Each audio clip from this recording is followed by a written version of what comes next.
nation, uncover the truth, make we reason, make we talk. And we don't care about no vumva viva va, no upper echelon, nobody's not above the law. As long as it now help Jamaica, make we talk. Make we talk. Unity is strength.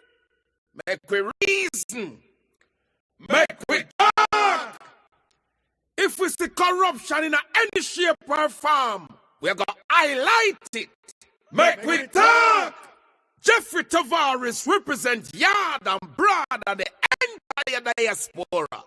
As long as it affects the life of our nation, uncover the truth, make we reason, make we talk. And we don't care about no vumva viva va, no upper echelon, nobody's not above the law. As long as it now help Jamaica, make we talk. Make we talk. Unity is strength. Make we reason. Make we talk. If we see corruption in any shape or form, we're going to highlight it. Make we talk. Jeffrey Tavares represents yard and broad of the entire diaspora. As long as it affects the life of our nation, uncover the truth, make we reason, make we talk. And we don't care about no vumva viva va, no upper echelon, nobody's not above the law. As long as it now help Jamaica, make we talk. Make we talk. Unity is strength. Make we reason. Make we talk. If we see corruption in any shape or form, we're going to highlight it. Make we talk. Jeffrey Tavares represents yard and broad of the entire diaspora. As long as it affects the life of our nation, uncover the truth, make we reason, make we talk. And we don't care about no vumva viva va, no upper echelon, nobody's not above the law. As long as it now help Jamaica, make we talk. Make we talk. Unity is strength. Make we reason. Make we talk. If we see corruption in any shape or form, we're going to highlight it. Make we talk. Jeffrey Tavares represents yard and broad of the entire diaspora. As long as it affects the life of our nation, uncover the truth, make we reason, make we talk. And we don't care about no vumva viva. Good evening, good evening. We're listening, watching from around the world and the Eastern Caribbean. This is the Make We Talk program with yours truly, Jeffrey T, your host. This evening, we're going to speak about Jamaica. Jamaica, Jamaica land we love. We refuse to die for oil. Stop digging and save this country. Stop drilling and save this country. Save Jamaica. Many of us, or many of you may ask the question, why we decide to have a topic like this tonight? Well, it's time for us to speak about it. It's time for us to speak about what is going on in the land of wood and water. It is time for us to stand up for this piece of rock that we call home. Because if no one else, then who will? This evening, my guest is Fifth Element. She's going to be my special guest tonight. And we're going to speak about what is going on in Jamaica. Without further ado, I hope she's ready for me. Are you ready for me, Miss Fifth? Yes, I am. No camera tonight? We're not going to see you? Oh, here we go. Yes. We're going to speak about what is going on in Jamaica. But before we do that, tell our audience who you are. Well, great awakening, all my brothers and sisters. My name is the Fifth Element, and I'm here because Jamaica is in danger, and the world needs to hear it.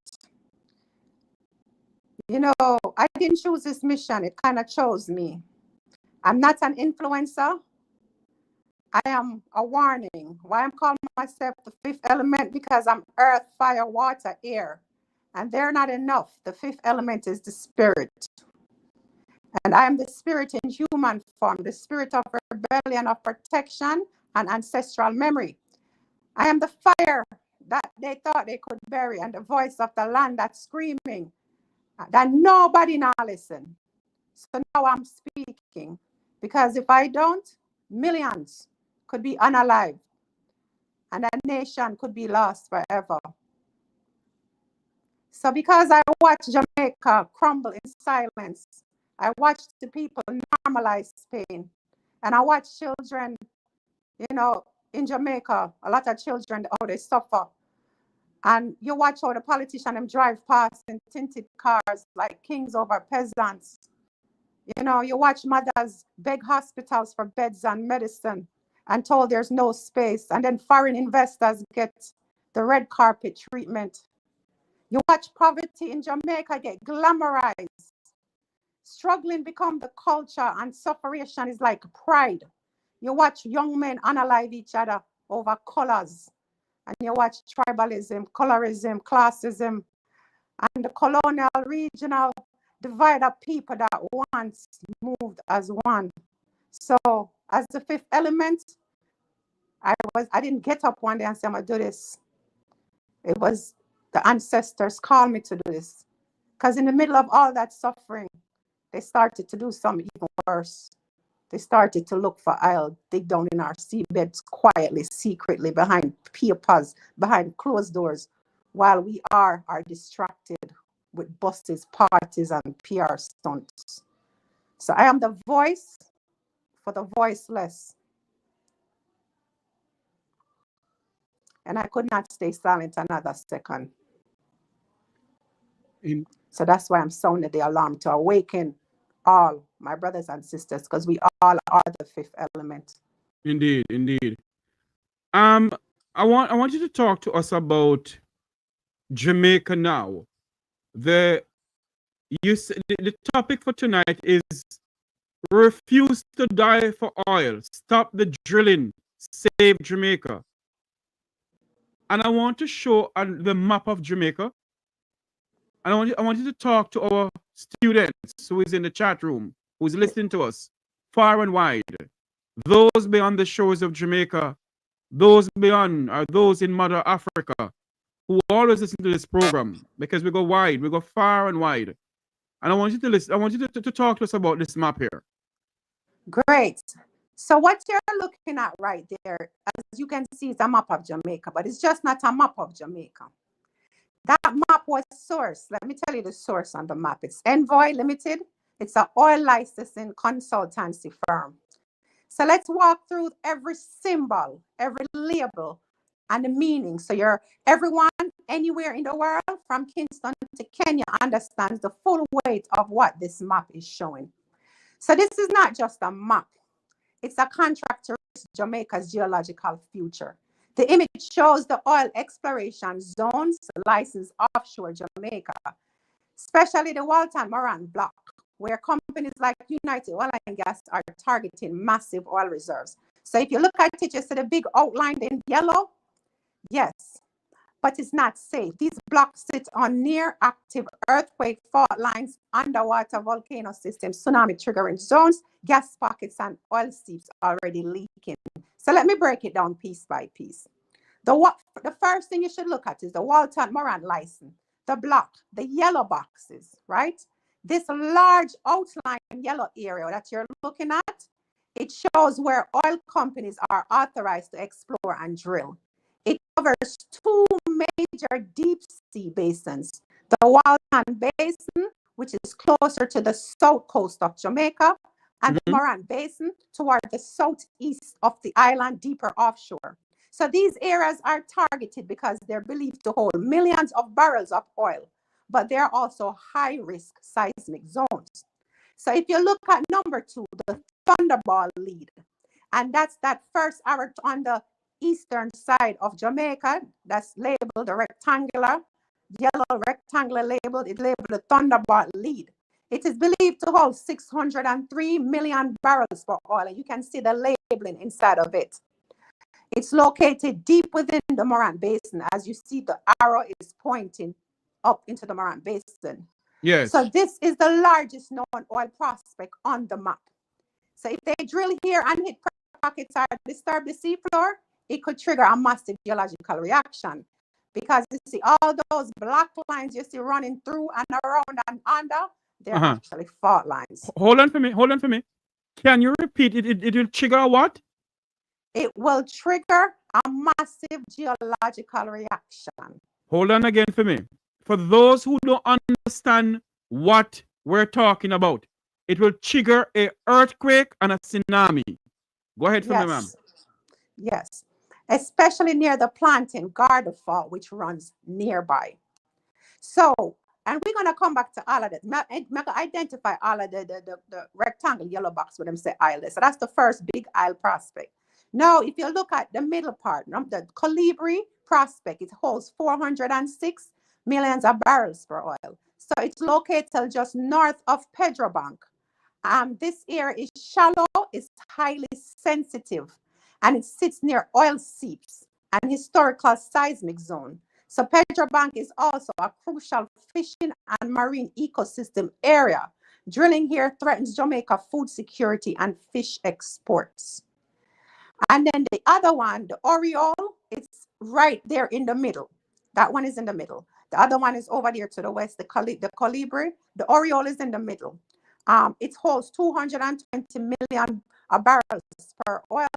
It's located near the Walton Basin and closer to the south coast of Jamaica. This was previously surveyed with 3D seismic studies by Tullow Oil in 2018. How do I know? You see that big purple outline and the other rectangle box that's pointing towards where the Oriole prospect is? It says it. It's labeled Tullow Oil 2018 3D seismic right there. So they already knew that was done from 2018. So not just yesterday them in a Jamaica seabed do things. They've been at this for a while.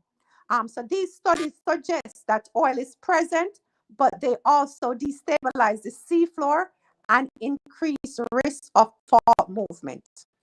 Now, if you look to the right on the western side of Jamaica, you're going to see a label. It's in green, 2 green rectangular boxes, and have 2 circles on the lines that are pointed towards the area. That's the first one is the Araraco one. That's where you had historic drilling sites from 1982. So it's labeled Union, Texas, 1982. This shows that Jamaica has already been explored by foreign oil companies long before the public was ever told. So that's not all labeling from 1982. Now this is you're talking about Union, Texas, and then the other one that well was abandoned due to geological risk or insufficient profit. Yet now they're going back for more. So you look at those two. The other one is also showing that it's been explored in that same. So now look at the labeling. So it's been wells that were there already. That green rectangular box shows that. So when you look now, let's talk about the fault lines and the dangers. So Planting Garden Fault, if you look to the far right, it's a major fault line running from St. Thomas across eastern Jamaica and offshore. This fault is deadly. It is part of the same system that devastated Haiti in 2010 that unalived over 200,000 people in Haiti. When I remember that 7-point-something earthquake, that's that same one. Hold on again for me. I want you to repeat that again. That is the same plate that devastated Haiti. Repeat it again for me, please. Yes. The fault is deadly. It's the part of the same system that devastated Haiti in 2010. Remember that terrible earthquake that rocked Haiti and unalive hundreds of thousands of people. That's that same fault. If you not look at it now, let me show you. If you look at the map, at the top of the map, which we're going to come to the Enrique Planting Farm Garton, you see at the northern side of Jamaica, when you run on the north coast, and it comes through and cut near like Portland, St. Mary area, come through and cut through St. Thomas and go under the sea and connect down there in them Thunderball area, that's that deadly fault. So drilling near this fault, as they plan to do with Thunderball, could trigger earthquakes, seabed collapse, underwater landslides, and tsunamis. The Walton Fault Zone is top left. another massive fault line running parallel to the coast of the western tip of Jamaica. The Walton Basin drilling would disturb this zone, especially around the Oriole and the Arawak sites. Maybe that's why them abandon it. Who knows? Because who are gonna find island runway, right? So let's look. Let's look at the oil seeps, the green droplet symbols. So you see them look a small green box. They're not as big as the ones to the west, but they're still small, and one is in between the Oriole and the Thunderbolt, which is to the southern part of Jamaica, and it's in the middle. And you see where they're pointing there. And then the other one is in the north. These green markers show places where oil is already leaking to the ocean surface from below. When you hear me, that's where it shows that oil is already leaking out naturally. Yes. So this proves that oil is present, but it also signals a pressure buildup underground.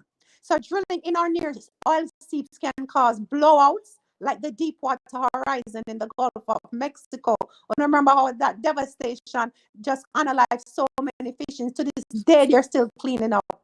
Gas leaks, fire, and explosion if methane pockets are hit. So when you look at it, this is where oil has already been seen coming up from the ground naturally because the pressure build-up. So we know it's a pressure bust pipe. So if you look at the satellite slick anomaly, it's a purple dotted zone to the bottom right. So if you come back to the east and go down to the right, when you see the satellite slick anomaly, it's a purple dotted zone, bottom right. This is a warning zone. The map says likely related to oil sleep. It simply means there's a visible oil film or leak seen from satellite, but it's a red flag. Drilling in such a zone is dangerous and unstable, yet it's marked inside the drilling license area if you look at it. So the purple boxes are historical seismic surveys that I was explaining earlier, the same one to the west. These outline where company has previously done seismic blasting. And what is seismic blasting? That's shooting sound waves into the seafloor. And seismic activity can disturb marine life, stretch tectonic plates, and awaken fault lines. So 10 locations to watch. Moran Point, the closest landmass to Thunderbolt Zone, because it's a high tsunami risk. Pedro Bank, one of the richest fishing zones in Jamaica, that is a danger of ecological collapse. Yes. Kingston, Portmore, St. Thomas, Portland on land, but at direct tsunami and earthquake risk if this drilling goes wrong. Now, every block, lead, prospect, and line on this map is a risk to life, land, and sea. The government gave the foreign oil companies permission to drill in these high-risk zones with no national education campaign, no emergency evacuation infrastructure, no widespread public consultation. This map is just not about oil for me. When I sound the trumpet, this is how far they're willing to go to sell out Jamaica, even if it means waking a volcano or triggering a tsunami. Wow. Let me move this for a bit. Are you finished with it? Yes, you can move that because but I just want them to they can take one last look at all and black lines. It's a whole heap of black lines.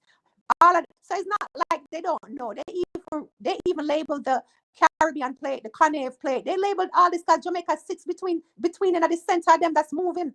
And you have all these fault lines. So it's not like they don't know. But when they're farming this out to investors to get money to sell out Jamaica, they're not farming out the risk or what could possibly happen to the island. They're just talking about how many billions of barrels of oil them are going to get. You know, Jamaicans on a whole must take a look at these things, because I remember when I first brought the news of Morant Island Gas was drilling in Jamaica, started drilling in Jamaica.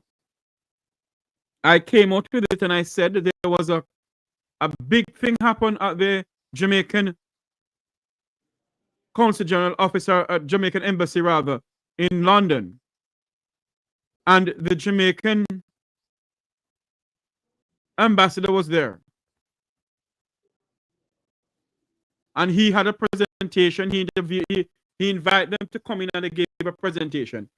And when it came out and I put it out on my platform, Daryl Vass says nothing, no go, sir. Oh, hold on. Come, I can't wait for to run the video. Oh, because when I run the video, I see my shake hand. Wasn't he on that video shaking hands? Yes, he was. Okay. And it begs to ask the question, does anything that comes out of the minister's mouth, can we take it seriously or should we take it for a grain of salt? I would say take it with a grain of salt. I want you to talk about the license now. The license of the Morant. Hold on for me. I'm going to go back into this here. Yes. Let's start from the top here. Okay. Go ahead. So what we're looking at here, this is an official investment document. It's dated February 2024. And it's from the United Kingdom-based company called Envoy Limited. They're working on behalf of United Oil and Gas, otherwise UOG. It's a London-listed oil company.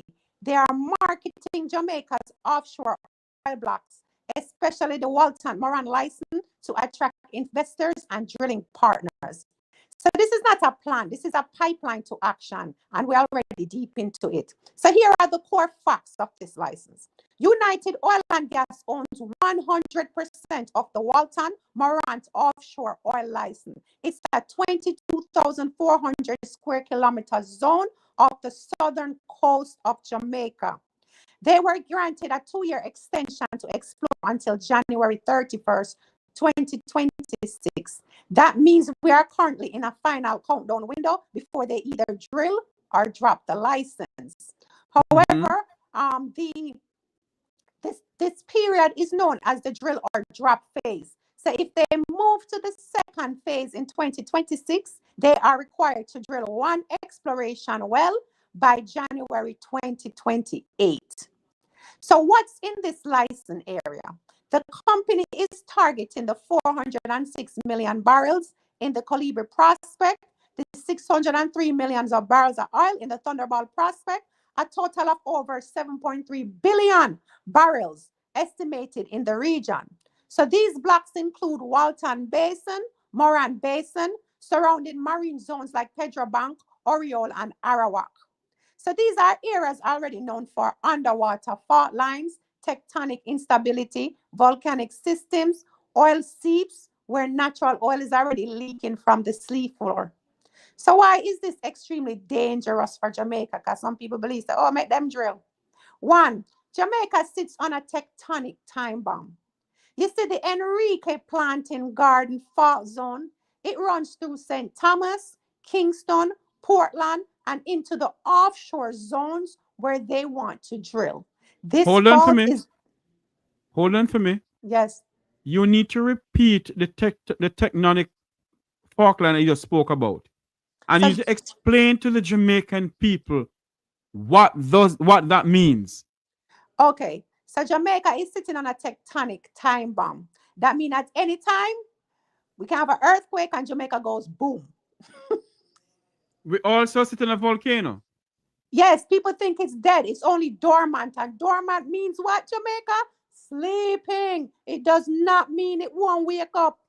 Remember the volcano that wake up in the Lesser Antilles? It was dormant and it woke up. So it's the Enrique Planting Garden fault zone. It runs through St. Thomas, Kingston, Portland, and into the offshore zones where they want to drill. Once again, this fault is directly connected to the one that triggered the 2010 Haiti earthquake, which unalived over 300,000 people. Drilling or blasting the seafloor in these areas can trigger earthquakes and tsunamis. And if you get the right amount of pressure, you will wake up volcanoes. Okay, that's the one thing. And I mean, we can't even talk about the gas, but we're going to go to that later. The document admits, if you look at this document, it admits that the Colibri prospect sits on a prominent paleohorst, which is a raised geological block. And what does that mean? It means any disturbance could destabilize the fault system. So them one document admit it. So the risk of underwater volcano, tsunami, and gas explosion. You see this area? It has methane pockets, hydrocarbon slicks, and live oil seeps already visible from satellite. Remember the first map that they had oil seeps and everything visible because of everything is escaping from the seabed because of pressure. So the company's own analysis show the blower rock seep, a natural leak of thermogenic gas, proving the pressure underground is real and active. They know that drilling into certain zones could unleash underground pressure violently, causing a Mm-hmm. blowout like the Deepwater Horizon disaster in the Gulf of Mexico. Now, the issue is this: there is no public emergency plan. Nowhere in the document do they mention a tsunami evacuation strategy. Nowhere in the document do they And mention. sorry to be cutting you. And Yes. also, the Jamaican government has not enlightened the Jamaican people about this. No, They have they have no not. evacuation plan either. No, they don't. Jamaica is not prepared. I mean, look at our hospitals. We can't even give a Motrin. You have hospitals in Savannah Mar that's raining, and the rain, people are in the hallway, and rain are flood out the hallway, and people might get wet on the bed asleep. Now, if I regular saw that little video. rain and they don't have the facilities, you think they're going to have the facilities to deal with mass casualty of earthquake and tsunami? Hmm. So there's nowhere in this document any public education campaigns, no disaster drill for coastline parishes. Their only focus is on finding oil, getting investment, and getting a return. So this confirms the people are not part of the safety plan. They are the sacrifice if everything goes wrong. So what's in it for them? At just $25 USD per barrel, Colibri could be commercial, meaning they don't need high oil prices to make profit. At $80 per barrel, this is USD, they estimate Colibri alone could generate 3.9 billion US dollars, a return on investment over 40%. So meanwhile, Jamaica government take is only around 40%, and that is before debt repayment, environmental losses, and disaster recovery loss. So don't think that Jamaica government are getting no money when they make them money. Everything such as debt repayment, environmental costs, and disaster recovery costs, all the expenses of the oil company and their partners and their investors have to be recouped first before Jamaica ever see a dollar. So this means foreign company get the oil, the cash, and the market access. Jamaica Yes. gets the fault line, the risk, and the silence.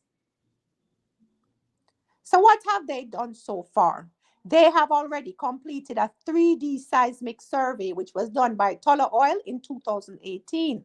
They reprocessed data from older 2D surveys. They have basin modeling, heat flow studies, satellite seep monitoring, which showed ongoing hydrocarbon leaks. So their next steps, which is probably happening right now because June 17, 2025, they got the other license to do what piston core survey, which is drilling a sample into the seabed. It's seismic reprocessing to finalize drill targets. So if they complete the requirements by January 2026, they enter the second exploration period and are legally obligated to drill an offshore well before January 2028.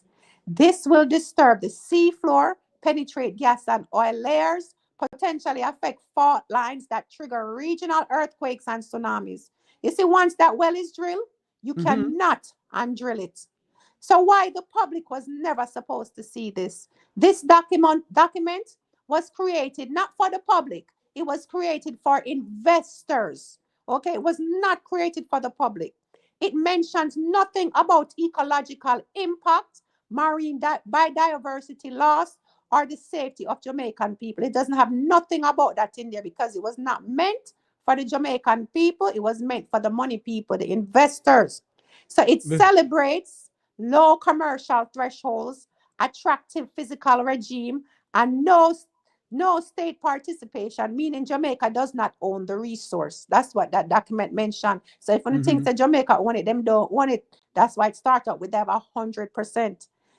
It uses scientific language to hide just how unstable the region is and how little protection is in place. And that's why a lot of people don't understand it because they use a lot of scientific um, language. So if you don't go dig it, research it, break it down, you're not going to understand what I'm talking about. So what you must tell the people is, listen, they're drilling, just not with the full rig yet. And the clock is ticking. January 2026 is deadline. There is no exit plan for the people, only an extraction plan for the oil. So once the first well is drilled. Hold on a while for me. Hold on a while for me. And for those who are just joining us, we're speaking about the oil drilling in Jamaica. And that is why our topic is we refuse to die. We must rescue this country. This Morant oil license was granted under the People's National Party, if my memory serves me correctly, with Philip Paulwell. Yes. No, I think they're up for some renewal this year. It's already renewed. June 17, 2025, they got it. Okay. In the midst of hurricane season. Continue for me, my dear. So there's no exit plan for the people, only an extraction plan for the oil. So once the first well is drilled, our coastline may never recover. It's environmental or geologically. This is not development, Jamaica. This is danger dressed in business.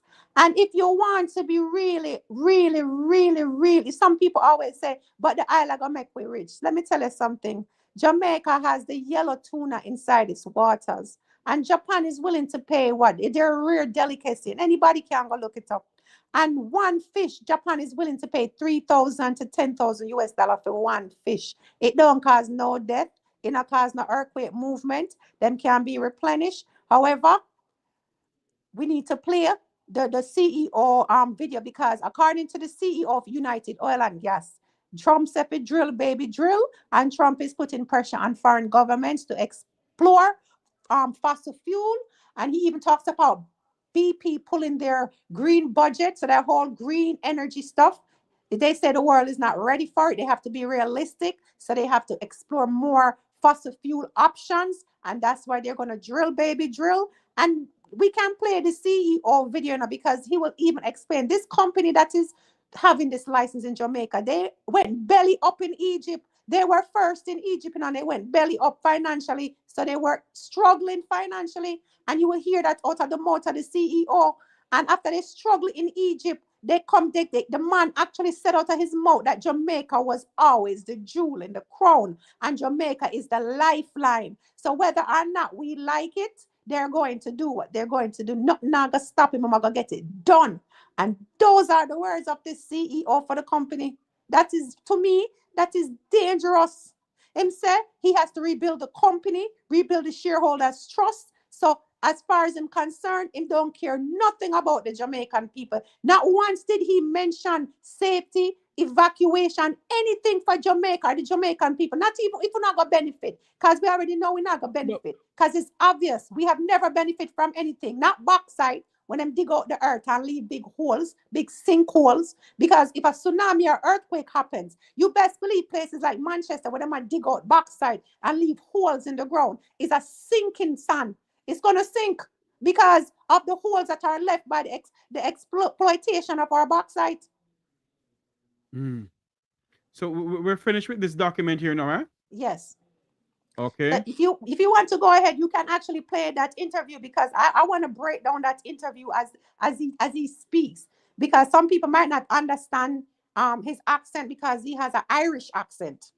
Okay. Which one of the interview? The voice note you sent to me, or one of the videos that you sent to me? The video, but at first we can also play NEPA. So when Daryl Voss said there's no oil and they take Jamaica and they think we're idiots, Jamaica. We have a voice note from NEPA that gave the license for this year. That's the new one. And you can play that NEPA. And he's gonna try to play with people as if they have no intelligence, insult people's intelligence and play with you, play in your face, gaslight. That is the biggest gaslighting I've ever seen. But if you listen, you will hear the truth with all the cover-up he tried to do. He can't dodge, but he can't hide. Here we go. Pleasant afternoon, Mr. Nelson. I'm Garfield Goldburn with Jamaica Fishermen Cooperative Union. And you're Miguel Nelson, right? I am Miguel Nelson. Okay. Sound like an interview, man. Sound like for radio. Well, you have to ask it things formally and so on. So you mind saying your capacity with NEPA? I'm the director of applications management division. All right, fair enough. As expressed to you earlier, that some fishers would have reached out to us at Jamaica Fishermen Cooperative Union, me in particular, and their position is that there are some, well, they have an understanding that some oil drilling is taking place in the Pedro Banks area, and so they have concerns how it affects their livelihood, as well as if there is a fault line that the drilling is taking place on, and how it will affect them. You mind respond to that? All right, so 1 second.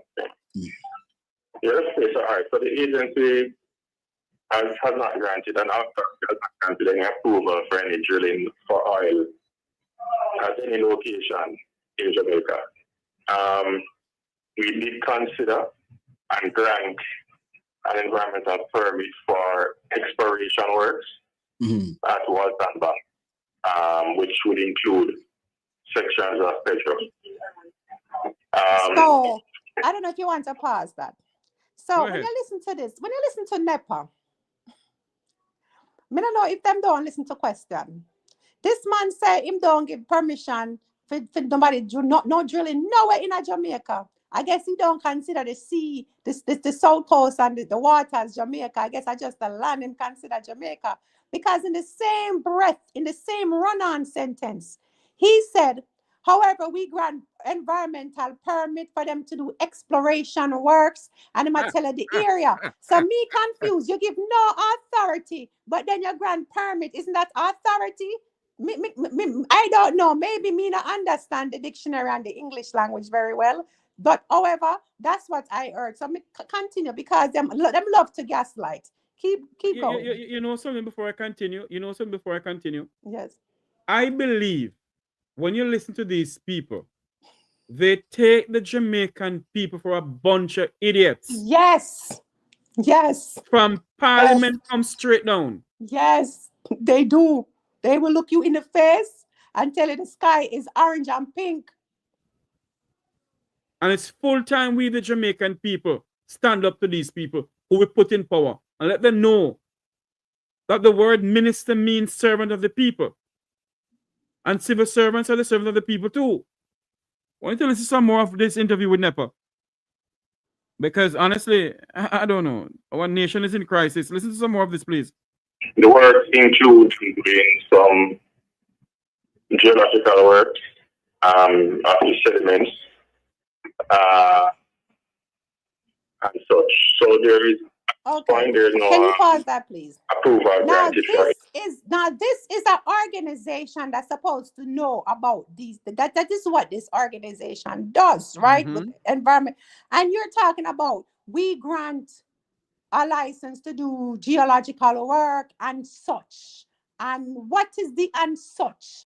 Do you see all them clear? We don't know geological work. What geological work? Okay, because them know we don't like ask question. We just swallow down what them tell we all the while. But listen to how I'm gonna tie up himself. Please continue, sir. Okay, ma'am. Oil exploration in the area. The conditions of the permit would include conditions for grievance. So if there are issues that may arise as a result of the work, there are conditions in place for the fishermen or any aggrieved party to seek a resolution. Okay, one pause. So right there, he makes no sense. If you didn't give any permission and all them have is just to go looking at the water, why would the fisherman need to go have grievances? Because them are gonna have problems with the fishing. The same concern with them bringing to you, you have conditions in place, quote unquote. Was that to pacify them? I mean, literally, you're literally shading the fishermen. That's throwing all kind of shade and gaslighting them, telling them have condition in place, but there's nothing going on. So where conditions they in place, but nothing now go on. That makes no sense. But okay, keep listening. Wherever you're listening, watching from around the world in the Eastern Caribbean, this is the Make We Talk program. Remember to like, share, and subscribe. We refuse to die for oil. Stop the drilling. Save Jamaica.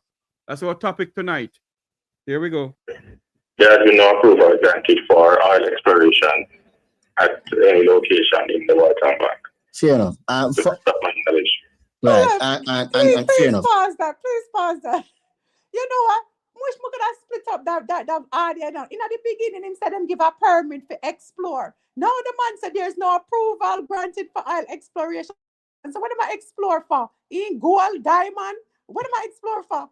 You know something? There are some things going on in the government of this country. And heads of department that when you put them on the spot, they turn fool. Yes. That is why Daryl Vaz will not come on this program and explain to us, I'm going to drift away a little bit, explain to us, the Jamaican people, how did he spend $1.4 billion of taxpayers' money on some buses? We have investigated it. There is 3 buses, a Thomas bus and 2 other buses that he said is bus. When we check the VIN numbers, they are flatbed trucks. Wow. They are flatbed trucks. Wow. And Daryl Vaz refused to come on this program or Rattigan program or any other program and speak to us and talk to us about this. What he will do is go on the Jamaican media and tell a bunch of lies to the Jamaican people. Because they control the media. They But have to keep silence they won't come or over them here lose for us them to speak to funding. them. Let's continue with this. Definitely. We refuse to die for oil. Stop the drilling, save Jamaica. Let's listen to some of what NEPA is saying, because it seems as if NEPA lost a screw. Termite eating out them brain. And so in terms of the permit, does a permit allow any kind of drilling any at all? And would there be and if so, to like what magnitude? No, not really. As far as I recall, the work would include them inserting some probes into the surface, seafloor, to determine temperature and to determine sediment types. So they would have done some core samples to take the sediment under previous approval, and this is just an extension of those exploration works. Okay, can we pause that? So You're confused. I know, right? There is no exploration. That's how I said them people, me don't know how them getting in the position and getting out. There's no exploration works. But this is an extension of a previous approval for exploration. Make up your mind. Make up your mind. You're telling on yourself without telling on yourself. You're trying to hide the drilling so bad that you don't even understand what they're doing. You said I'm just going to stick one tube. You know what that is called, sir? It's called a piston core sample. And a piston core is a long, hollow metal tube, usually 5 to 20 meters long, that's dropped forcefully into the seafloor to extract layers of sediment. So he don't even know what they're doing. Inside the tube, there's a piston mechanism that helps pull in the sediment with minimal disturbance, keeping the sample intact. It not the seabed, the sample that them want intact. So it's like taking a core out of a cake, except the cake is the Earth's crust and the sample reveals millions of years of underground history, layer by layer.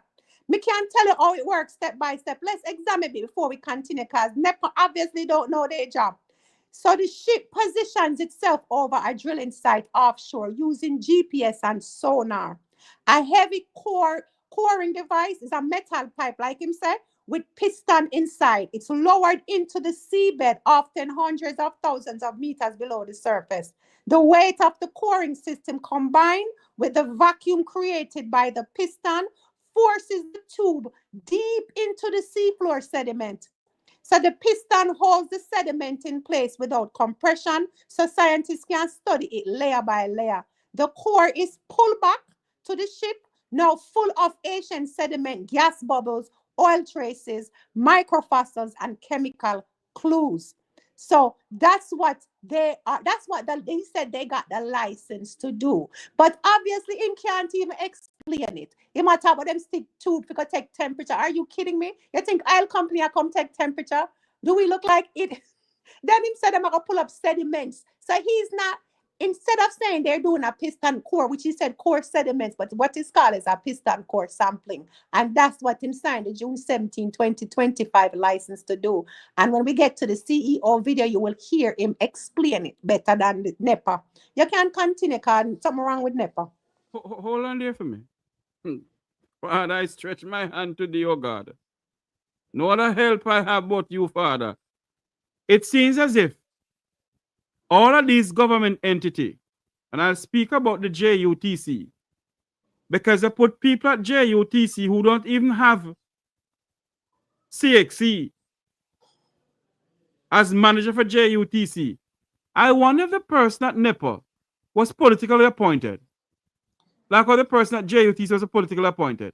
That's a great question. But the way him sound, I don't think, and he's the big man for the ones that were up do the admissions and the. So I'm like, whoa, you can't even tell me where you give the people them, and there's no EIA done for this. So you tell me an EIA was not necessary for this type of core sampling to environment, and you are NEPA, okay, but we have to save this piece of rock. And I say to the Jamaican diaspora tonight, it's not about PNP or JLP, it's about Jamaica, once and for all. Let's listen to some more of this interview or this voice note from with the person at NEPA. Okay. So all right, fair enough. So, and last question, Sir Nelson. I really appreciate the bringing the clarity, because the fishers do have expressed fears, and so we want to allay those fears, and so it's good to go into the source. So based on what you're saying, then an EIA, an environmental impact assessment, would not necessarily have been in place. It's just a permit that would have been facilitated to them. Correct. Okay. If and when, based on their survey and their assessment that they have done, they determine that there is oil or sufficient oil to make it marketable or whatever, then they would have to come back for an environmental permit for drilling. Drilling. Okay. And, I should say that it is likely that an EIA will be required at that time. Not at that stage. Fair enough. And all right. So if any at all, these fishers see anything like drilling going on, what's your suggestion as to which it would suggest would be a breach of the permit that the oil company has? What would be your suggestion as to how they should handle this if they were to see any drilling going on? Should they make a report, and where would they make that report? Well, it's not. I wouldn't restrict the communication from fishers to only investigate drilling. If there is any activity that they see going on that they deem to be or potential to be damaging to the resources in the area, they are free to contact. Free to contact. You broke up just now, so asking that again. The agency. Okay. The enforcement branch, their enforcement manager at NEPA, or they can call the agency at 547-540. Okay. Perfect.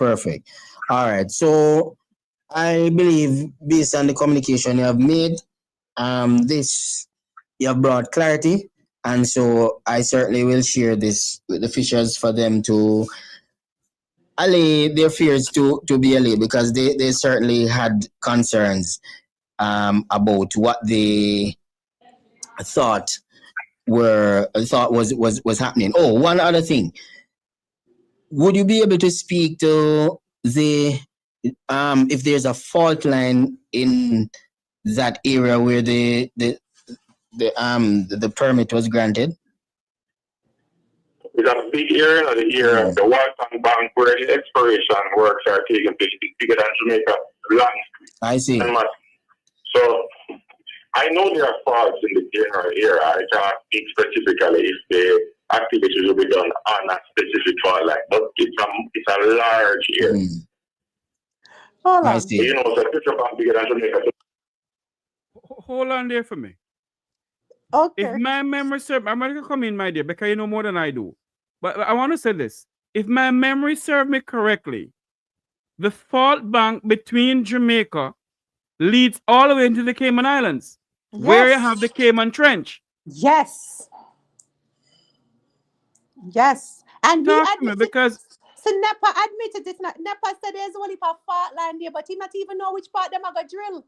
Him just said know where the exploration work. Him not just said them not an exploration license, but now them have exploration work. And it's bigger than Jamaica and what heap of fault line there. But him don't know. Now this is NEPA. This is who should be representing. And this is NEPA not even knowing where this company that they gave 100% to is going to be out there digging around. They don't know where. Can you imagine? And you granted them the license and you don't even know where they're going to be digging? And something then you is not adding admitted up. that there are fault lines everywhere. Them is not out of FIDE mouth, you know, out of NEPA mouth, so there are fault lines everywhere. It's bigger than Jamaica. So can you imagine? And then he talk about there was no EIA necessary. Are you kidding me? This is the organization that don't really care nothing about the people, or them just don't know what they're doing. You Hold on for me. understand that although the piston core sampling is less violent, it punctures the seabed and release sometimes right above gas pockets and fault zones or volcanic cracks, and toxic gas can be released. So an EIA should have been done. You go down in the seabed. Why no EIA not done? I want to show them something here. If you can see, I know it is not that big to show, but you have Pedro Bank, Walton Base, the Jamaica Island, and you have the Cayman Trench all the way over here. Yes. It's a vast area, you know. It is. It is. So they're digging there. That will lead up into the Cayman Islands, getting earthquake and all those things too. Yes. It's not just a Jamaica problem, you know. That's what I've been sounding out. I've been sounding to my brothers in Haiti, my brothers in Cuba, my brothers and sisters in Dominican Republic. It's a Caribbean problem. It's a regional issue. It's not just a Jamaica issue. It's just that Jamaica are gonna be the ones that trigger. We're gonna go down in history as the one that caused the regional destruction.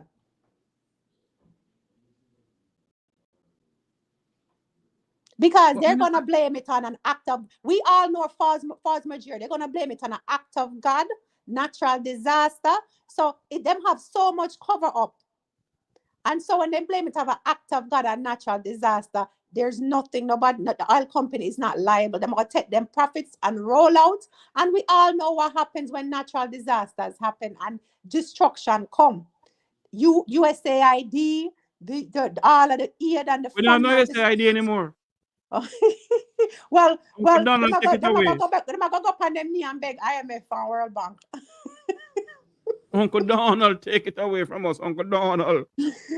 but you can't. Let me tell you something. And then you're gonna hear the CEO of United Oil and Gas talk about Donald Trump said, "Drill, baby, drill." Boy. Okay, which one should I go? United Oil and Gas CEO. Yes, I'm the right track here. Yes. Let me take this off of here now. We finished with that. Let me take this off of here. Stop this. And then we go here. Go into this. Bear with us, students. We're coming to you live from the studios of the Make We Talk Jeffrey Tavares YouTube channel, the Make We Talk Current Affair program. We're speaking about what is going on with our island, Jamaica. Here we go. We're going to start this video here.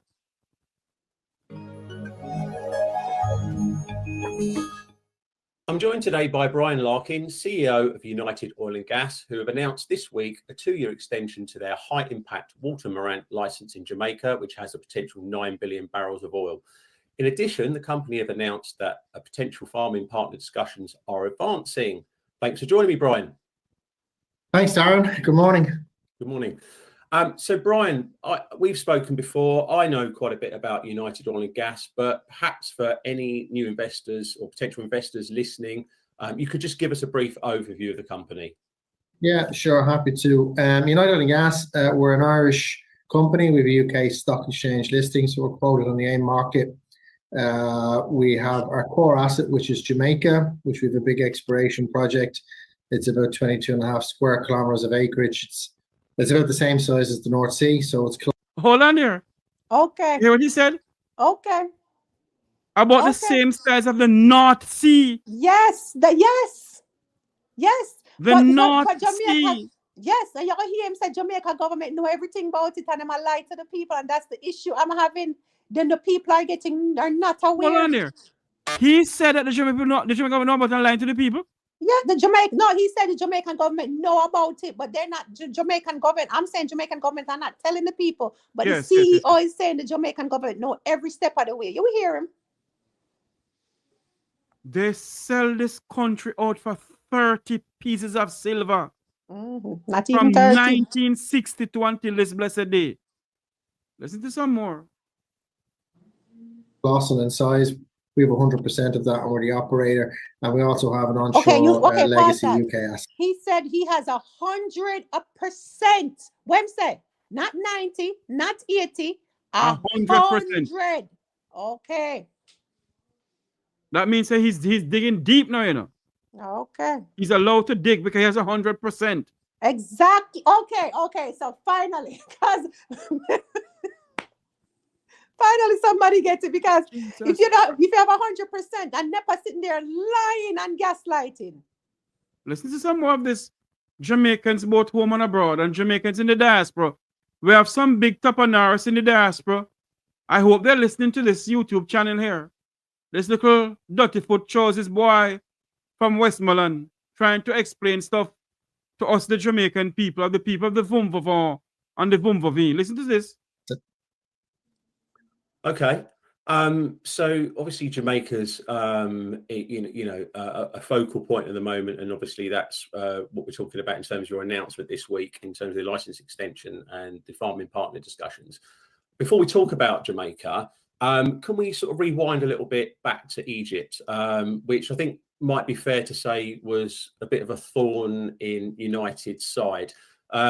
I think, correct me if I'm wrong, but you bought the Abu Sanan concession from Rock Copper a few years back. Things seem to be going quite well. You know, you were drilling, you were making further discoveries and increasing the barrels of oil output. And then things seem to go a little bit pear-shaped, whereby you exited the business. Can you tell us why that was and some background there? Yeah, well, I think torn on my side is an understatement. It was more like a pickaxe driven in by a sledgehammer. We had a horrid couple of years. There's no question about that, and make no mistakes about it. It was very tough going, but some time has now passed since that, and it's only really now I start to actually talk about it, because I think I'll have PTSD. If you go back 3 years ago, the asset was performing really well for us. In fact, everything we seemed to touch turned to oil. And back then, I think I used the phrase that it was the gift that kept on giving, because it was. So hold on. You know, so for ultimately. People listening. So hold on there for me. This is a bankrupt company. Okay, you're catching on. So hold on there for me now. Hold on there for me now. I'm not make it talk, Dal. I'm gonna take off this You're catching. Hold on, I'm glad you're catching. But not say that. You're catch on. So hold on there now. This is a bankrupt company that come to Jamaica. Yes. Same way. I get 100%. Same way in the 1990s when they sold JPS to a bankrupt company out of the United States. When they're done with JPS, that man could go back to the United States, pay off the IRS, and open a power plant somewhere in Texas. So Okay. this company here now is a bankrupt company to come to Jamaica. Mighty God of Daniel. Talk Okay. to me, You're darling. seeing the big picture now. Hey, listen to some more of this. Inspired, the war in Ukraine broke out. There was a vacuum of US dollar in the region. Now, we'd been paid in Egyptian pounds previous to that, and that had never really been an issue for us because we could translate Egyptian pounds to US dollars fairly easily. But once that vacuum occurred, we couldn't actually source US dollar anymore. The Egyptian economy went into free fall, which resulted in, I think, 3 or 4 devaluations of the Egyptian pound against the dollar. So I think at one point we were nearly writing off, for every $1 million of revenue, I think we were writing off nearly 300,000 or 400,000 in FX losses down the toilet, never to be recovered. And clearly that's not sustainable. We were literally writing off millions a year. So your plan to come take the millions out of Jamaica? Go on, you soon hear when plan for do. You keep listening, you will hear when plan for do. So we made the decision to actually exit the business. The asset had also got into a stage of maturity where we felt that we'd taken as much value as we could off the table. So we decided to sell the asset. We had a deal agreed to divest it to the operator. Again, I can talk a bit more freely about it now, but at the time, the deal was agreed, all the heads were in place, but the closing mechanisms that were inserted into the sale and purchase agreement by the buyer were a violation of UK law. And our UK lawyers advised us that we couldn't sign it.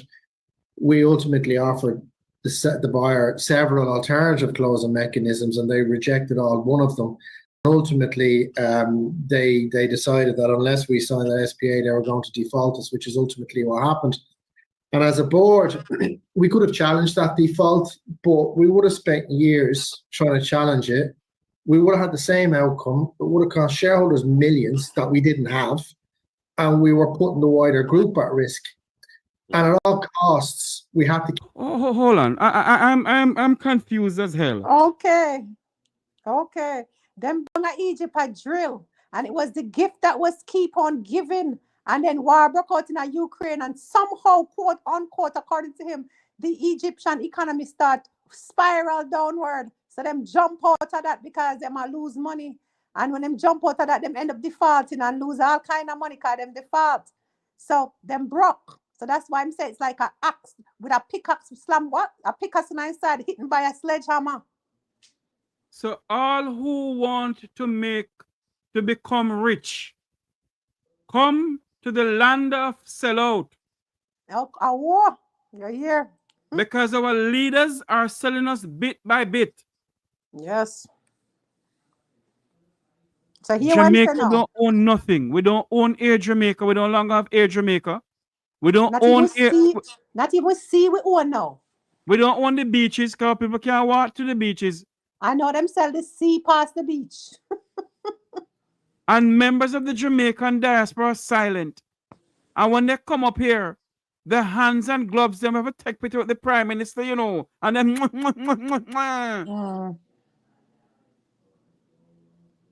Father, I stretch my. No, listen, some more of this. This is giving me a headache. Keep Jamaica. Jamaica was always the jewel in the crown. And we had to do everything we could to protect that. So hold on there. Hold on. Okay. Jamaica is a jewel in the crown. Hold on a minute. Listen to this. It would have cost shareholders millions that we didn't have, and we were putting the wider group at risk. And at all costs, we had to keep Jamaica. Jamaica was always the jewel in the crown, and we had to do everything we could to protect that. So ultimately, we had to take significant pain, and there is no other way of explaining it. It was absolute torture. But that was then. This is now. There's light at the end of the tunnel, and we're getting closer and closer to that light, thankfully. But it's definitely been a tough couple of years for us. So Jamaica is there. Well, what I'm saying? You mentioned obviously Jamaica there being hold on. like Repeat what you're saying. They don't care what happened to Egypt. Jamaica was always the jewel in the crown, and him have to keep Jamaica at all costs. And him Costs. say it. And him say it. These are the words of the CEO Yes. of United Oil and Gas, Yes. Daryl Vaz. Jesus have mercy upon we, God. No, Father. Do something for we, no, Lord. Listen to some more of this. Man, I have nothing more to say. The light at the end of the tunnel, the jewel in the ground, whatever. Jamaica itself then. So, I mean, that's also seemed a little bit stop-start. I think you announced last year that you had potential farming partners in the data room, and that seemed, positive, and that something was going to come to fruition there. And then I think just before Christmas, you announced that those discussions were suspended. So people were like, "What? You've just said this and said that." And then we see an RNS this week saying that you've extended the license for another 2 years, which is obviously good news, and that you've got those potential farming partners that you were previously talking to back in the data room, and potentially some new ones as well. Now, I know that they're under NDA, so you can't go into too much details about who they are. But I guess if you were a skeptic investor in United Oil and Gas, or an existing investor in United Oil and Gas that's still got their shares, why is this different this time? Can we be more confident that there's a way forwards with Jamaica and these discussions? Yeah, well, if I could answer that, two parts of that question or comment you made. The first one is, yes, it has been stop-start. The reason it's been stop-start is because on more than one occasion, on 2 occasions, we were very close to having a deal agreed. And in fact, we had announced that we had preferred parties or partners identified, and we were in discussions with them. Those partners signed off technically and commercially on the project, but at the 11th hour, both had changed in strategies. That happened 18 months ago. It happened again last year, the tail end of last year. That was really, really frustrating for us, having gone down so far down the road and spent quite a lot of time bringing parties through the data room process. The conversations were suspended before Christmas with a small number of parties. Those conversations have re-engaged. We've also right now got more parties in the data room than we've ever had in the data room at any one point. The license expires January 2026, and given that we're in March, we decided, or like ordinarily in previous years, we would have gone for the extension later in the phase. So we would have gone maybe in November to apply for an extension. But we decided that, why wait? We're going to need it anyway. Let's just try and get it. And yeah, that was another question. That was another thing I was going to ask you, was that you'd actually extended that license January last year for 2 years, and then you re-extended it for another 2 years. But you okay, so let me explain something to the people that they might hear but don't understand. Let me explain this to Jamaican and the world. Some people might not. So when he said he's farming out, okay, what he's really doing, he is looking for, because United Oil and Gas hold 100% of the license. He's farming out, so he wants to sell a part of their rights to another company to share the financial risk and speed up the operations. So that's why they're farming out. When he used that term, they're going to share their part of the license, their rights to another company, and share the financial risk and speed up the operations. So that's what he means by that. Because they use these technical terms that a lot of people don't understand. So that's what they were doing, farming out his license to tell other companies, yes, I'll there, come take financial responsibility and come start the operation. Come. We have some oil in Jamaica. We have some people who are selling us out. Come, we have some black fool down here. Come, and we sell them out for 30 pieces of silver. Come. More of this. And that was a question I was going to ask you, but it sounds like you've answered that. You may as well have done it because you needed to do it anyway. Yeah, like, look, we've been wrapped up in the permitting process in order to do the current. So there's a current work program we want to do, which is a piston core survey, which is basically going out, putting a vessel to sea, taking samples close to where the oil seeps are to check for the presence and migration of hydrocarbons. Okay, It's pause not a that. particularly expensive You piece of work, remember but it needs quite a lot. when NEPA said that they're just testing the seabed for temperature. Right.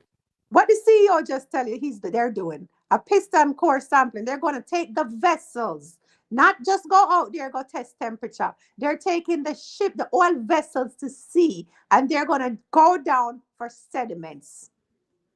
Yet NEPA lied to the people of this country about it. Okay.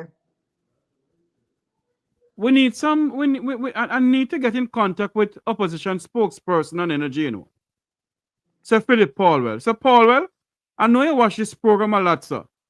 Come and talk to us about this United Oil and Gas now, because Darrell Vaz will not speak to us. United Oil and Gas, you gave them the license in the beginning, sir. We need some answers from you also, sir. This is some more of this. Permitting. We've been tied up in permitting on that now for over a year. And it's not anything that's insurmountable. It's just taking time. The fault of that doesn't particularly lie with anybody either. It's kind of, this piece of permitting has fallen between two stools. We've also historically, we've had to we've had our PLC based in London, but we've had a Jamaican entity in country. Well, we've had to change that structure as well to fit with the permitting. So it's been quite a drawn-out process. Did you hear them say they had a Jamaican structure also? In Jamaica? Yes. So this is now. I'm not going to say this is factual. The part that I'm saying is not factual, but the second part is factual. Petroleum Corporation of Jamaica was absolved by the Ministry of Energy. Yes. That's a way for them to hide stuff. So I am thinking that's what they're talking about when they had to restructure stuff. That is my thought, but I know factually it was absolved and people didn't know about it. Jamaica people never know. This petroleum company in Jamaica that is owned by the Jamaican government, there's some investigation to be done in that company, Okay. Because some hanky-panky going on in that company for many years. And you have some people sitting on some boards in this country. The people of the Vumvavon and the Vumvaveen who sits on board in this country. When will somebody stand up for this country? Listen to some more of this company here who make a shut my mouth tonight. Now listen to some more of this. Ultimately, the conversation I had with the ministry, I was in Kingston a month ago, was, look, we've gone through all this permitting. Even if we got the permitting today, we're running up against hurricane season. It's going to be difficult to complete the work program in time to evaluate the results of that work and to give a potential partner or even ourselves time to understand the results. Therefore, we're going to need an extension. And rather than me wait until the end of the year to secure that, I think we should do it now. And it sends a message to potential partners that we've got security of tenure. But more importantly, and this is a crucial message that I don't want our shareholders to miss this, the Jamaican government are right behind us. Pause. Oh. Okay, that is the critical message that he sent to shareholders. Did you hear the critical message that he sent to the shareholders? That Andrew Holness and Darrell Vaz is behind them. You heard that? That's the Jamaican government. Message. And the shareholder to listen. The Jamaican government is behind them. PP clock. Okay. It's behind the Jeffrey shut them out behind the Bucky Masters them. Okay. Go ahead. Listen to some more of this. They're clearly supporting us. They're up to date on our process and where we're at, and they've got confidence to grant us a further extension. Okay. Hold on there for me now. Hold on. Hold on there for me now. Daryl Vaz and Andrew Holness has the Lord Jesus have mercy, my head.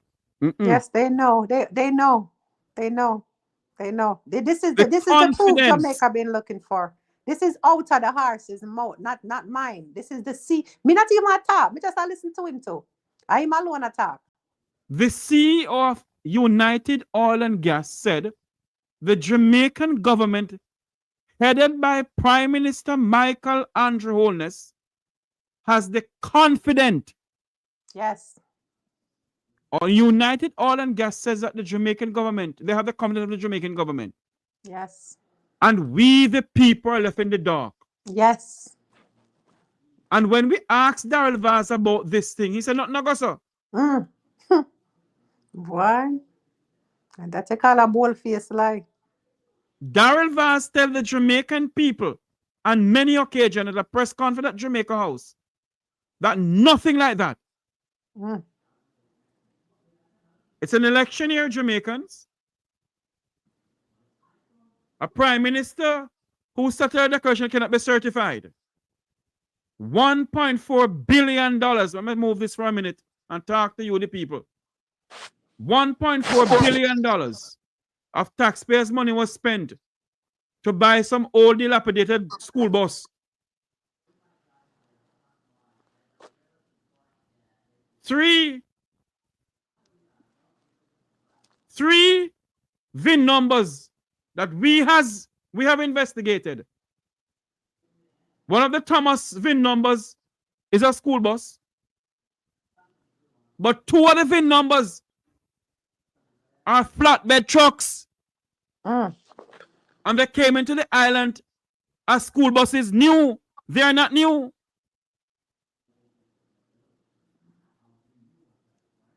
And the Minister of Transportation, Daryl Vaz, said on many other programs on mainstream media, he's willing to come and speak to anybody about this 24/7. Come on this program.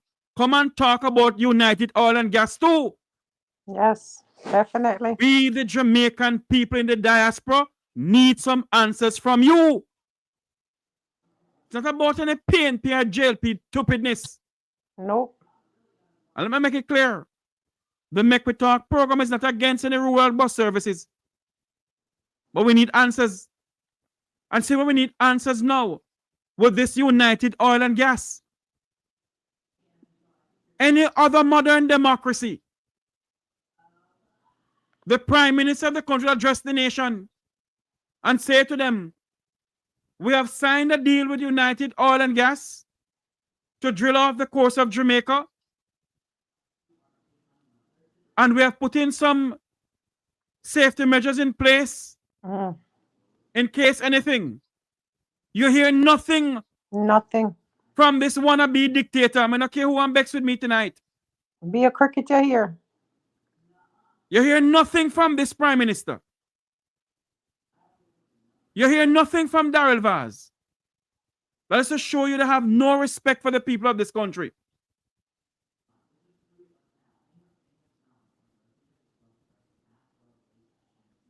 And the United Oil and Gas CEO just said to the Jamaican people on the Make We Talk program that the Jamaican government is behind them. PP clock. Yes. Listen to some more of this. Now, listen to some more of this, please. Remember to like, share, and subscribe. Call on the friends and family to come on over here tonight. We're digging deep in this. Digging very deep.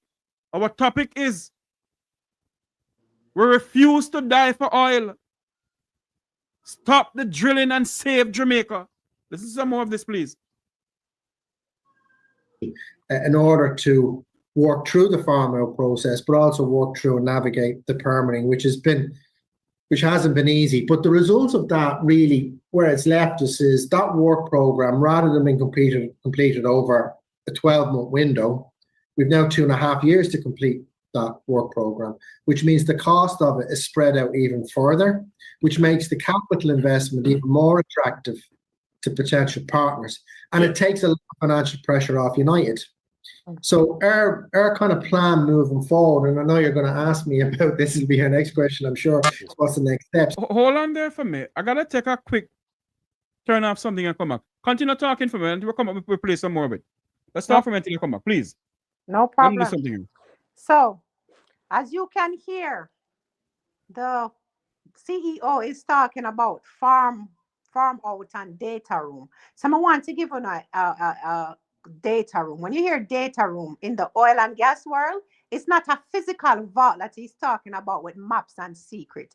It's a secured control space, whether physical or digital, where oil companies share confidential data with potential investors.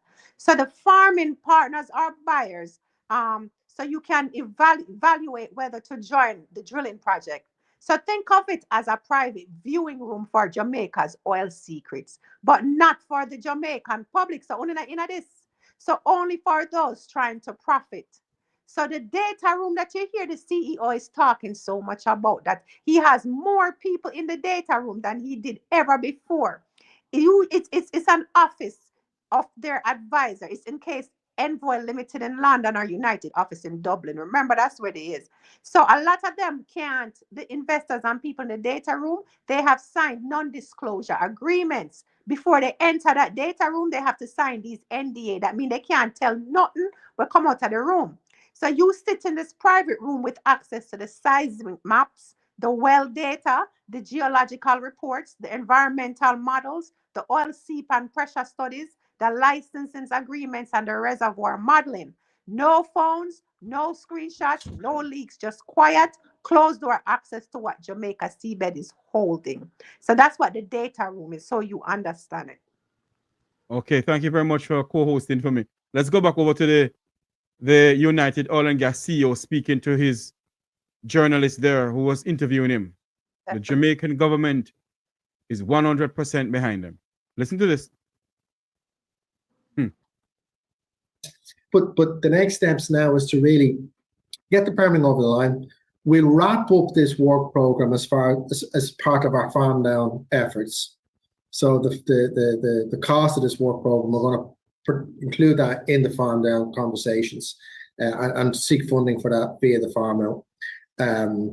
But you look, it has been stop-start. It's been stop-start because more than twice we thought we were there, and we weren't. Unfortunately, at the 11th hour, the counterparties withdrew because of change in strategies, which has happened because everything we do is in the backdrop of the industry, right?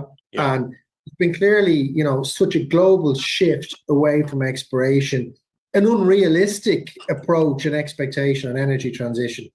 But I know, I'm sure, your viewers would have seen BP's announcement 2 or 3 weeks ago where they basically cut their green energy budget to allocate it back to oil and gas. The change in US administration has made a colossal shift in sentiment, and there are US companies in our data room right now that weren't there a year ago, and that's it sounds like the green energy transition is trying to run too fast. Everyone wants it. We know that that's a good thing long term, but the reality of the situation is we need fossil fuels. And, we've got a dire state in the North Sea now where we've got no investment going into the North Sea, and I think that's that's not right. But yeah, as you say, I think companies certainly like BP, and I think Shell even said that they were, pulling back some budget from their, green energy interests, if you like. And companies are still going to need to find oil and gas. And obviously Jamaica is sort of one of the, if you like, not discovered or explored frontier exploration places, as you say. So I agree with you on that, and well, look, energy. There's no question about it. The energy mix needs to evolve towards more greener fuels, and energy transition has to happen. But we have to be realistic about the timeline to deliver that.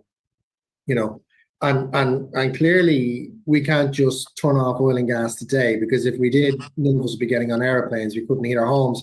It has to be an evolution rather than a revolution. And certainly, the companies have, I think the large cap companies, they dictate the pace by and large. But BP Shells of this world are saying, well, actually, look, we've clearly gone way too fast down this line.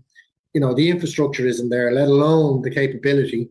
And we're losing shareholder value and energy and, you know, everything else that comes with it by ignoring frontier exploration. And you know, there's certain things you need in order to get a farm out. You need the right time, the right environment, you need some luck. And that's why it's critical for a company like United to stay in the game for as long as we can until those start to align for us. And my sense is they're almost there in their alignment. But Jamaica, and what's interesting with the change in US administration, and this was part of my pitch, I was in Houston a month ago as well, pitching and talking to some US companies. You know, Jamaica's in their backyard. It's 600 miles south of Miami. Now, Trump is talking about drill, baby, drill, but he's also putting pressure on foreign governments to incentivize. So hold on there for me now. Okay. This is one of the reasons why the U.S. Secretary of State came to Jamaica too. Okay. Drill, baby, drill.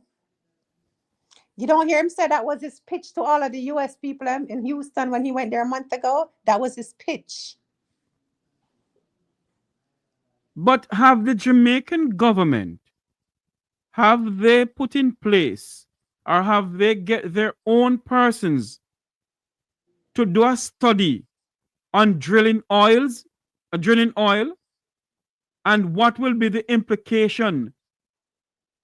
I don't think they're worried. I don't think they're worried about it at all.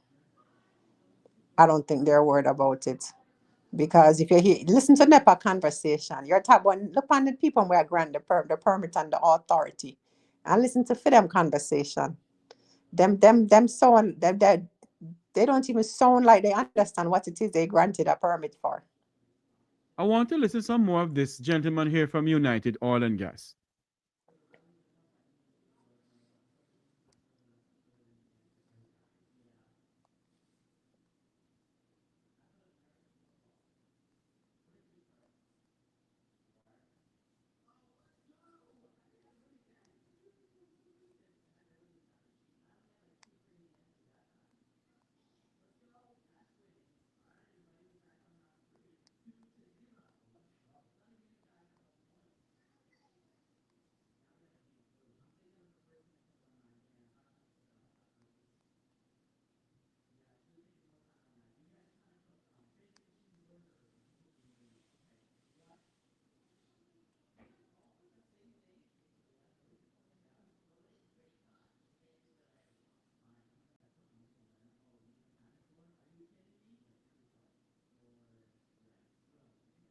But hold on there, it's 600 miles south of the US.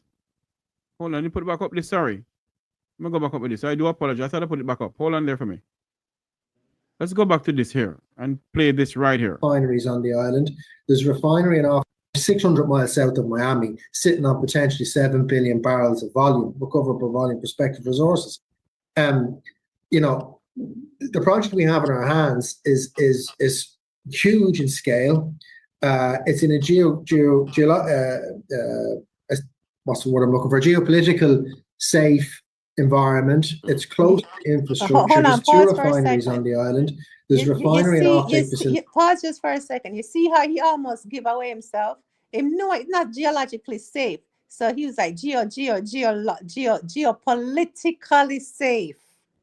Not geologically safe, but it's geopolitically safe. That's very key to note. Is it not Daryl Vaz or whosoever signed this thing, this license with these people at United Oil and Gas? Is it that they did not consult a lawyer? Like how when Jamaica's world-class Minister of Finance went and signed some hurricane bond, or what they want to call it, hurricane insurance. No one was there with him when he was signing it to say to him, Minister, this don't look good? Is it that when whosoever was signing this thing with United Oil and Gas, is it that they did not read all the documents that United Oil and Gas had? pertaining to the geographical area and what's going to happen? That's a good question. You know, But no national public awareness campaign, no geological disaster risk assessment was done, no public environmental impact assessment was done at all. All they did was grant them a license. let's do some more of this. Then we're gonna we may have to do a part 2 on this too, you know. Definitely. May have to do a part 2 on this. But listen to the last segment of this here, please. Disease in Trinidad. You know, the development concept is reasonably straightforward and remarkably cheap. It's about $8 a barrel in terms of the economics, and we're 600 miles south of the US. Yeah. Okay, so you've got, as you said, previous partners in, farming potential partners in the data room, and you've got some new ones around the table. Yeah. What could a potential deal look like for United if one of those was to come in and sign on the dotted line, which it sounds like you were close to before? Would it be something like they take some project equity and give you a cash advance? Would it be they give you some cash and say free carry the drill? Or could it be any or all of the above? It could be any or all of the above. And to be honest, the one thing and the only one thing I want is the best possible deal we can get for our shareholders. The big takeaway about having companies in the process before, term sheets were exchanged and terms were discussed with those parties. So we had a flavor of what a deal would have looked like. Hold on there. My question is this. I have to stop this thing here because it's driving me up the wall. My question is this. Did the Jamaican government did their due diligence on this company here? Did they investigate this company? That's a great question. I don't think they did. And if they did, I don't think they care. Maybe there's something that they're getting that we don't know. Did the Minister of Energy, Science and Technology and Transportation, Daryl Vaz, did their due diligence on United Oil and Gas? That is my question to them tonight. And there's a part 2 of this program coming up. It is now 9:05 here in the United States, 8:05 in the land of wood and water. Jamaicans refuse to die for oil. Stop the drilling and save Jamaica. You heard what my guest said tonight? That Jamaica, if they continue drilling, will be having earthquake after earthquake and tsunami after tsunami. Well, we're going to get some people who are aware or know about this area of geographical area in our country, Jamaica. We're going to get some people who are experts in earthquake, experts in offshore drilling and what impact it can have on the environment and what impact it can have on the people of the country. We are going to get people to come on the program here and explain it to us. This Jamaican, this young lady here who is a Jamaican by birth. Yes. On an airplane being her there. She came there by labor pain, not by aeroplane. I would tell her. Like many of them who come there by aeroplane and believe that they must run this country and are not the Jamaican people. We come here by labor pain, not by aeroplane. And this piece of rock is ours. I remember back in the 1990s, if my memory serves me correctly, the Nigerian government had gave Jamaica some oil as a gift. And if you do a research on the Nigerian government who gave Jamaica some oil as a gift, if you do a research, you know where that oil went to and who ended up selling the oil to Jamaica and the Cayman Islands. I'm going further with that. But we need some more answers from Darrell Vaz. We have questions for you. And we need answers for you, from you, as citizens of this country.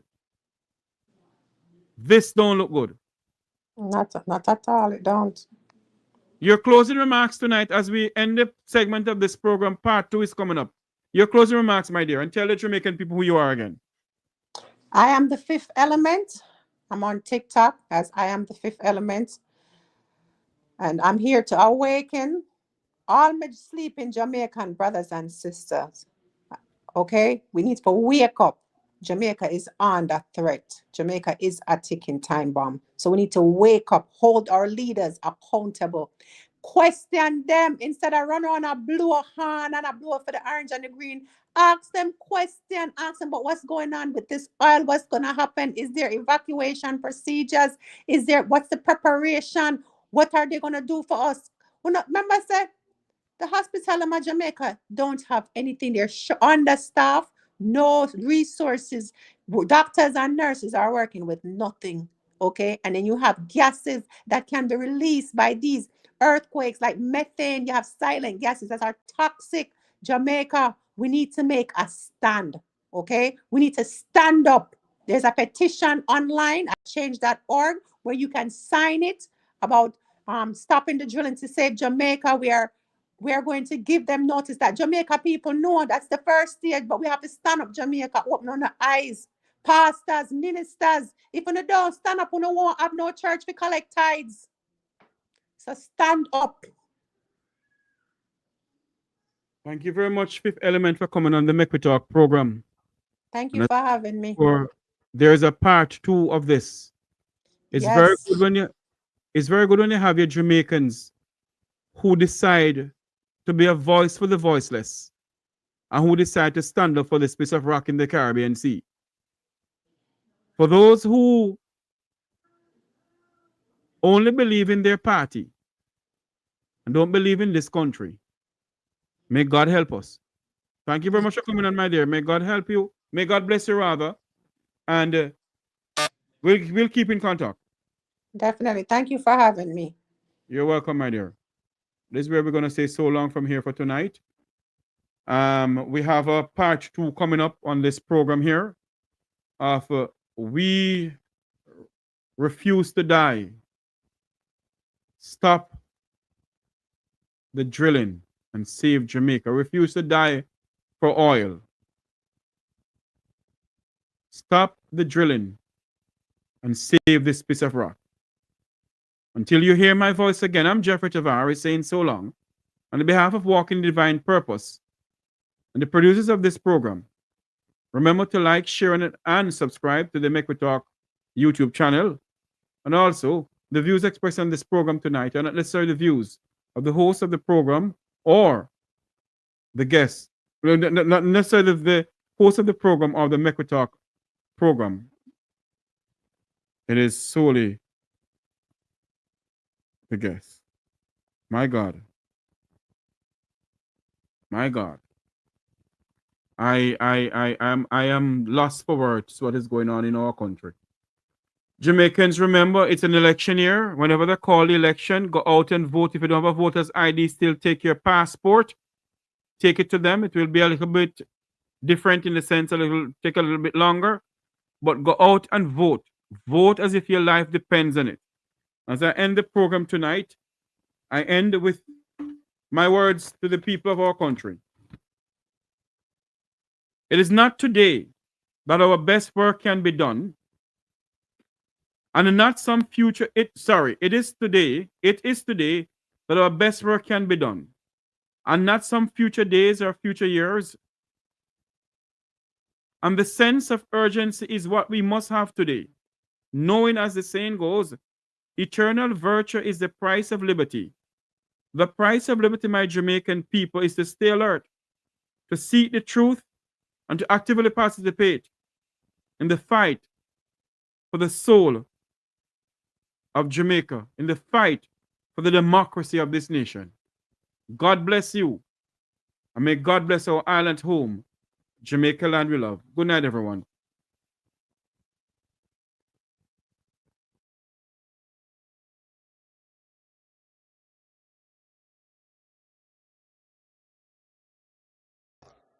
Unity is strength. Make we reason. Make we talk. If we see corruption in any shape or form, we're going to highlight it. Make we talk. Jeffrey Tavares represents yard and broad and the entire diaspora. As long as it affects the life of our nation, uncover the truth. Make we reason. Make we talk. And we don't care about no vumva viva va. No upper echelon, nobody is not above the law. As long as it not help Jamaica, make we talk. Make we talk. Unity is strength. Make we reason. Make we talk. If we see corruption in any shape or form, we're going to highlight it. Make we talk. Jeffrey Tavares represents yard and broad and the entire diaspora. As long as it affects the life of our nation, uncover the truth. Make we reason. Make we talk. And we don't care about no vumva viva va. No upper echelon, nobody is not above the law. As long as it not help Jamaica, make we talk. Make we talk. Unity is strength. Make we reason. Make we talk. If we see corruption in any shape or form, we're going to highlight it. Make we talk. Jeffrey Tavares represents yard and broad and the entire diaspora. As long as it affects the life of our nation, uncover the truth. Make we reason. Make we talk. And we don't care about no vumva viva va. No upper echelon, nobody is not above the law. As long as it not help Jamaica, make we talk. Make we talk.